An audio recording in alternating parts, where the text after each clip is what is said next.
just because the language sounds loving, flowery, maybe even romantic, it doesn't mean the experience will be loving, romantic, or sultry, sensual, etc. This is one of the things that, young women, young girls are often not prepared for when it comes to sex and engaging with sex, particularly with men. And you have to understand that a lot of times there are labels, intentions, marketing, fantasy, if you will, that is often sold to you as a young woman and as a woman of any age. Quite frankly, there are still women who are believing in these things. There's a difference between that and the patterns, the evidence, the reality, the conduct, even of men when it comes to sex specifically, right? I can't tell you the number of times where I've had conversations and women have said, well, he said he wanted to make love.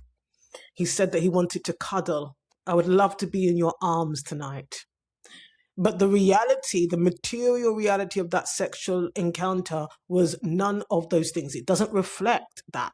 And this is so important because if it is your first time of experiencing sex or, it's the first time with that person, it may not live up to the fantasy that you had in your mind and partly sold to you, quite frankly, by that person. And a lot of the time it's because, well, I think there's multiple things here that tends to happen. But, sometimes people need to sell you a dream and they're going to use words that seem more sanitary, that they can't outrightly tell you what they really want to do to you and, what it's really going to be like. And I'm going to say at this point here, I am not suggesting that, love making, as it were, sorry, I'm not suggesting that doesn't happen. I'm not suggesting sex of any other nature may not be pleasurable and enjoyable and obviously consented to by the people involved. What I'm saying is what can happen very often is that a certain language is used to entice you, to invite you, to appeal to you, to want to engage in sex with that person. And actually, the material reality, i.e. the true nature and reality of the sex, is not that. All right. And for a lot of women, especially if you're growing up in conservative environments, religious environments, they either don't talk about sex at all. Obviously, you're just told not to do it. But there's very little information given about the practical realities of sex. And look, people will always want you to believe that your experience is unique and rare. It doesn't happen like that for everyone. You can go and look at the comments under my videos here on this platform, on TikTok, and you will see hundreds of women sharing their experiences of having sex with men. And I shouldn't have to say this. This goes without saying. What I'm not suggesting, implying, is that sex is fundamentally dangerous or wrong, or that all men are predators. We're not talking about that at all. What we're talking about is the reality of sex and whether or not often young girls are often prepared for how sex can work and how it feels. And also there are grown women who have children, in fact, who will share that they've never had an orgasm, that sex is not something that they've ever kind of maybe fully participated in or experienced reliable, consistent pleasure in. And that's why these conversations are so important. And that's why I don't mince my words and I don't censor or sanitize the conversation, because quite frankly, it's not helpful. And it doesn't prepare you as a young woman in particular, or even a woman who's working on what I call pleasure authority, to really reclaim, okay, not only your bodily autonomy, but also pleasure authority in those experiences. And this conversation matters for those who are asexual, for those who are celibate as well, because those are also choices that as adults we get to make, all right? It's okay to not be sexually active. It's okay to abstain. All of these things are hopefully still conscious adult choices that we are making for ourselves as women. But I think language is very important, and often there are invisible contracts in the language. And quite, as a woman, particularly if you're young, naive, or new to sex, this is some of the language you might see floating around that you might receive by text or hear someone say on the phone. And that may conjure up in your mind a vision of what might happen or how it might go. And actually, sex itself can be a myriad of things. Okay, this is the thing. Sex is varied in terms of the experience, but one thing it is very visceral. Okay, it is physical. There are bodily fluids, there are sounds, there's all sorts that mean that it isn't necessarily as presented in, a 19th century, Pride and Prejudice type story or show. That's not actually how it goes for a lot of people. Now, I'm not saying it's not possible that people, obviously have maybe more sensual sex, etc. But even when you listen to the type of language that is commonly used to describe sex, particularly with women, it is language that is rather aggressive. So we're going to get into that because often language creates expectations before anything has happened. And sometimes it's being used very deliberately. There was a recent kind of viral video. It's a viral kind of moment, as it were, on TikTok, where there was a lot of discussion around a voice note that a man sent to a woman that he'd been on a date with. And even when you listen to the language being used there, if you're not careful as a woman, you can really believe that this person genuinely wants to energetically connect with you, right? They're seeking compatibility, that they are looking to really get to know your body and learn your body, when in actual reality, when you speak to a lot of women, that is not what happened when they got into that bedroom or space with that man. It can be, less than. It's just not sensual. It's not lovemaking by any stretch of the imagination. And so the words that often are used around sex are never really neutral. It's either aggressive, smash, hit, all of those words, right? Tear it up, break her back, destroy, wreck. And a lot of that language is used very commonly in adult content. Okay, if you look at the descriptions across a lot of the videos, etc., it is all pretty aggressive and violent language. And that is often being used to describe the act being done to the woman. So again, one should not be surprised that in everyday colloquial casual language, this kind of language is often used by men and sometimes, yes, women. Okay, and what it does is it describes often the material reality in terms of the nature of the experience. See, if somebody is using language that is violence coded to describe having sex with you or another woman, in many ways it gives you a bit of an idea of how they see it and how they see the act itself.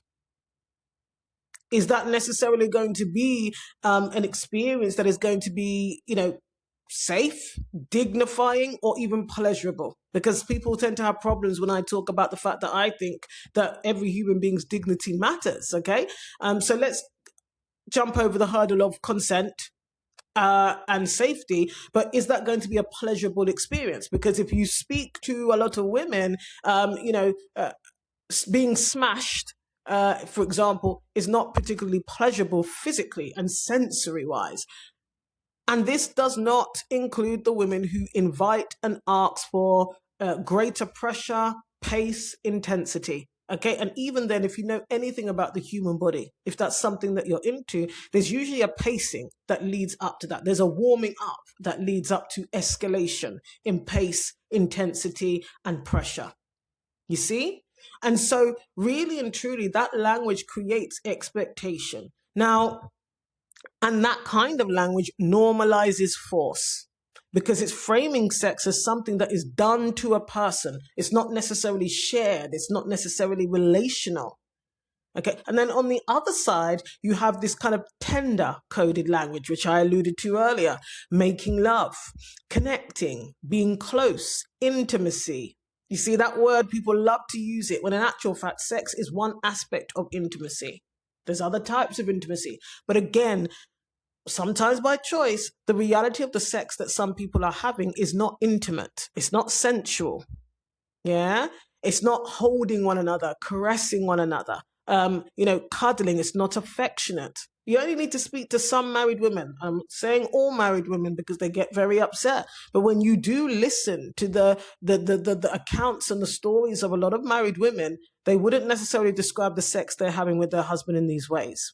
They will talk about the fact that their needs are rarely met. They rarely have orgasms, which, by the way, if you understand how the body works, and how to get to that place, it does require some connection, some closeness, some affection. There's all sorts. There's a way to kind of tease the body into a state of arousal, first of all, but also to go on to experience the different ladders of pleasure onto an orgasm, right? And so again, this is why it's so important for you to have pleasure authority, exercise pleasure authority as a woman, even if you're not having sex. You have to understand that that is an option there for you so that you can unlock those types of experiences in your body, and you're not reliant on a man to show you and teach you the way, when in actual fact, there's no guarantee he can get you to that place. Right? Especially if, in a lot of casual scenarios, unless you happen to be, engaging with a man that is curious and genuinely interested in your pleasure and your experience, he may well use this tender coded language. And in reality, when you get into that space and place, it is less than that. I remember, obviously, I've been around a load of virgins because I grew up in an environment where that was a standard. You wait till you get married to have sex. And you hear some of the women in particular talk about how painful the sex was, how uncomfortable the sex is. And actually, it's quite visceral, the experience, particularly when it doesn't include any tenderness, any affection, any closeness, any intimacy, any caressing. It's quite a visceral experience for the body, much less the mind. And so you have to be listening, because when people use this tender coded language, they're preloading trust. And like I said, it's a way almost to appeal to you, to seduce you, to entice you, obviously, into wanting to engage in that kind of activity with them. Except for the fact that when you get there, it may not actually be like that, because those kinds of words, the tender coded language, it suggests things like care, right? Maybe some patience, some kind of connection. And it doesn't have to be love of your life connection necessarily, but some kind of energetic connection, some kind of gentleness, which is what some women appreciate some of the time in some circumstances. Maybe not every time with the same person, and maybe not in every single encounter with different people. Whatever your thing is. My point is that even when you are looking at the physicality of arousal and the physicality of the kind of types of pleasure and orgasm, there is actually some value, okay, in the body being warmed up and treated in a certain way, certainly before penetration, and then obviously during penetration. When you look at all of these studies and research that's done, a lot of the reasons why women aren't necessarily experiencing orgasm, because the preparation needed, the foreplay needed, the activities that prepare a body to be open to lead to arousal are not happening. And yet people will say, oh, I would love to make love to you, when that's not really what's happening. Now, also, when this language making love is used, we obviously know that doesn't mean you're in love with the person. It doesn't mean you love the person necessarily, right? It is a term, like I say, tender coded language that is often used, partly because sometimes people obviously don't want to, I suppose maybe that's the language they were taught to use. That's the language they feel more comfortable using. But I think that when you are exercising pleasure authority as a woman, you want to understand, you should be seeking to understand, okay, what that sex is really going to be like for you. And a lot of people are uncomfortable with this. But the thing is, if you're an adult, whether you're waiting till marriage and you're going to have sex after marriage, or you're just an adult doing it, you should be able to have those conversations. And at the very least, what it does is it puts somebody, it opens up the conversation about what you're expecting and what you desire. Because if they did have the thought in mind that they were just going to put their bits in the hole, they're on notice in many ways that that's not actually what you're expecting, and that's not necessarily what you're open to. Now, you might be open for a kind of no arousal, dry, not lubricated, not moist entry. Okay, that is also your choice. But one of the things I often say is that there's a difference between putting a plug in the socket and putting a plug in the socket and the electricity running and there being a currency. That's the difference between just sexual activity and a sexual experience that is defined by pleasure. Obviously, it should always be mutual, okay? But for you as a woman, exercising pleasure authority, okay, enables you to tap into that and to go into sexual scenarios with your eyes wide open, fully participating as an adult, having expectations and desires that you can articulate so that you are not bamboozled by this type of language at all, so that you can fully participate and almost co-create your experience. It's so funny to me when I see so many people now saying, well, if women have a problem having an orgasm, they need to learn their own body and do what it takes to have one. Okay, so one must exercise pleasure authority. And a lot of that actually starts in your selection of who you have sex with in the first place. It begins with you having open conversations with that man, if it is a man, as to what you desire, what you're expecting. And even if you don't know your body very well, because that is very true for a lot of women, especially if you are abstaining to marriage, and if you are of a religious background, you may not have engaged in certain activities where you've really experienced certain sensations, and you understand how those sensations, or how to even generate the sensation, how to, how to layer those. Like, you may not have done that before, and that's fine, because there are a lot of people with religious beliefs which mean that they abstain from any kind of self-touch. So I'm not pushing back on that at all. What I'm saying is, therefore, what that means is, when you get into a sexual scenario in the container or context that you believe is God sanctioned, you are heavily reliant, therefore, on that man being, one, interested and curious and invested in your pleasure. And so this is why pleasure authority is so important. You assuming that pleasure authority over your own body and making a decision to explore your body and to have expectations of him that he participates in that.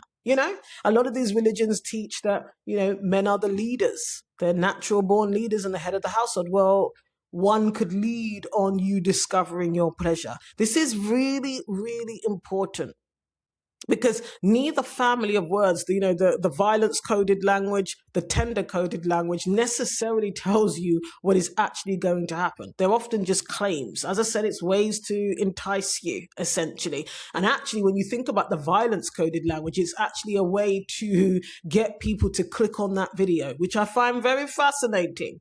Right? They title things in those ways deliberately. It is coaching and training people to see sex in that way. But funny that people actually click on it, because it is enticing to them to watch that kind of content, and hopefully and what they're hoping for is that the content reflects the title, right? And so it's really important to exercise pleasure authority, because you may have been reading romance books, and I hear the romance books of today are a little bit more vivid, but you may have been reading romance books, or maybe you've watched certain shows, or people don't really talk about sex in your family, in your peer group, for various reasons. Maybe they're conservative and it's viewed as taboo. And so actually, your first experience could be the first experience of seeing how this actually works, right? And what can happen. And if you haven't developed your ability to articulate yourself, if you haven't been practically prepared, you may not even have the language to ask questions, the language to say how you're feeling, the language to ask for something, the language to say you don't want to do something. Okay, you might be going with the flow. You might be assuming that he knows more than you, he knows better than you, you're allowing him to lead. The challenge with that is, of course, you are at his behest then, in terms of discovering your own desires and needs, and what your body needs to be prepared to be able to open, to be able to relax, and to experience the pleasure you deserve. I find it very interesting that, I hear a lot of people say, and I understand partly it's probably because, people don't want women to feel pressured into experiencing an orgasm if they feel that they can't. But I find it very interesting. Somebody once said to me, well, some women just like the connection. Do you see that language again? Some women just like the connection and to feel close. They don't need orgasms. I thought that's interesting, because if you've actually had one, the same way your body remembers pain and trauma is the same way it remembers pleasure. When we talk about the body keeping score, your body is intelligent. It can also remember pleasure, and then it can yearn for it and desire it. And so actually this idea that, as I say, it's absolutely a choice. Some women don't want orgasms. That's fine. But I think there's a lot of women who've actually just given up. Okay. A lot of women for whom they feel it's too difficult. And if you listen to some women talk, they will change partner. Maybe they get a divorce and get a new partner, and they're absolutely fine. There was nothing wrong with their libido. There was nothing wrong with their desire. And there was nothing wrong with their body. Because actually it's about pleasure authority. Because I do think when you look at some of those scenarios, sometimes women have matured, or they've made a proactive decision to experience their body and sex in a different way. And that probably contributes to a more pleasurable sexual experience with somebody else, or when they've moved on. But I also think a part of that is that, you have to decide that you deserve pleasure, and you have to be with someone who's willing to co-create that with you. That's the reality, And so, yeah, this is why it's so important not to sanitize these conversations, but to have conversations about sex, whether you're having it or not. If you're a young woman, if you are abstaining from sex until marriage. Because the thing is that someone can tell you that they want to make love, and then when you get in there, they ignore your boundaries, they rush, they objectify you. The pressure isn't the type of pressure that you want. It's the type of pressure maybe to get you to do things that you don't really want to do. They disregard your discomfort. This is very common. The amount of women in the comments sometimes who will say that they were crying during sex and their husband continued. Or that they were staring at the ceiling, they weren't making any noises, and their husband continued, right?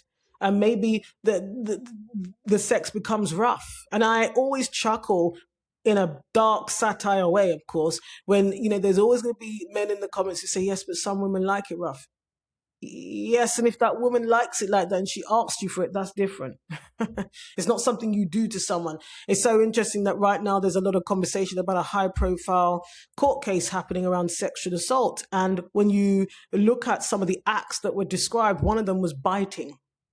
And I've talked about this before, and other commentators are saying, well, really, this isn't stuff you do without permission or consent. This is not stuff you do with someone you're having sex with for the first time and you've never had that conversation. We are living in a world where certain behaviors, like I say, it sits behind, we had great sex, the sex was great. And the amount of women who will say that they had a sexual encounter with a man that they didn't find pleasant, and that man said he had a great time.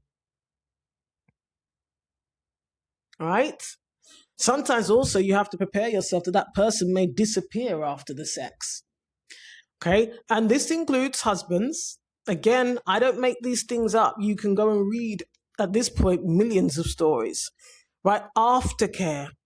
See, when someone says, I want to make love to you and connect with you, etc., that might not follow through to the after sex vibe and energy. So these are just some of the realities where women will say he rolls over, goes to sleep, acts like she's not even there. And imagine you've not even had an orgasm. And that's what's happening. I mean, if orgasms required for children to be born, well, that wouldn't happen. And so it's very important that you educate yourself. That doesn't mean that you have to watch or read material that you deem to be inappropriate or vulgar even. It does mean, though, that we do, I think, women and young women in particular, a disservice when we don't practically prepare them for some of the realities of sex so that they go into these situations, as I say, like an adult. They get to exercise pleasure authority, and things aren't just being done to them. They get to participate in the experience and have a pleasurable experience. And what I don't do is mince my words around this, because that's what you deserve.